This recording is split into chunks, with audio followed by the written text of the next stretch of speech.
15. Should I test applicants? Pre-employment testing is an entire industry unto itself.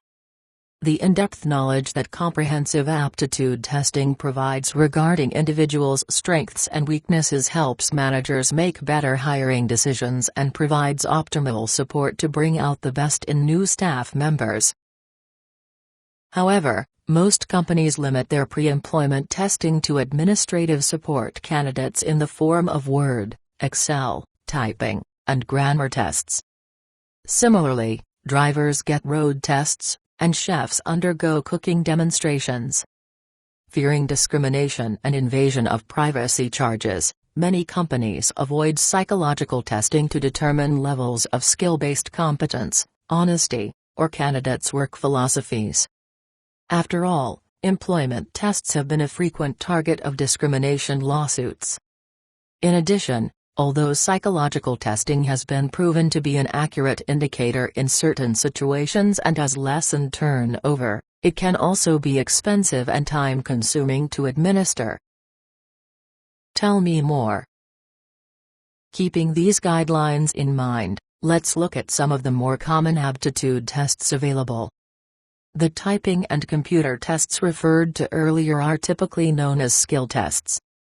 The Wonderlic Basic Skills Test, for example, is a well-known published test that measures verbal skills. In addition, the Wonderlic Personnel Test measures cognitive or problem-solving ability, intelligence. Another form of paper and pencil examination includes honesty/personality testing. As the name implies, honesty and personality testing looks to measure personality traits such as truthfulness and integrity. As you'd guess, a sticking point with personality tests is accuracy. Applicants who respond the way they believe the testing instrument wants them to answer may distort the test's results and inadvertently disqualify themselves. You should limit honesty testing to situations where you have a legitimate business reason to be concerned about honesty, for example, when hiring cash handlers. Before actually using a test, be sure to ask the vendor for backup information demonstrating the test's accuracy. Two of the most common tests used in honesty screening today are the Stanton Survey and the Reed Psychological Survey.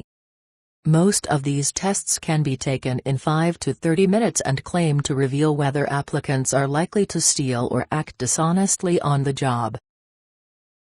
Dependability tests attempt to measure a variety of values. Sometimes known as trait tests, they evaluate applicants' attitudes, practices, and values that are job-related. Dependability tests are developed specifically for individual companies. Companies that use such tests must consequently create their own scoring systems for interpreting results. These tests are usually used by large companies that experience a high rate of turnover among non-management personnel. The tests typically cost $20,000 to $30,000 to develop, however, since the company owns the test, its cost of administration declines with use. Another form of testing is handwriting analysis. Size and slant of letters, pressure applied to the paper, and a smooth or erratic flow of ink may provide certain clues about candidates' suitability for a particular job. Proponents of handwriting analysis say that it is fairly inexpensive and less time-consuming to administer than other selection tests. On the other hand, critics argue that there is no scientific basis or validation procedure from which to draw conclusions.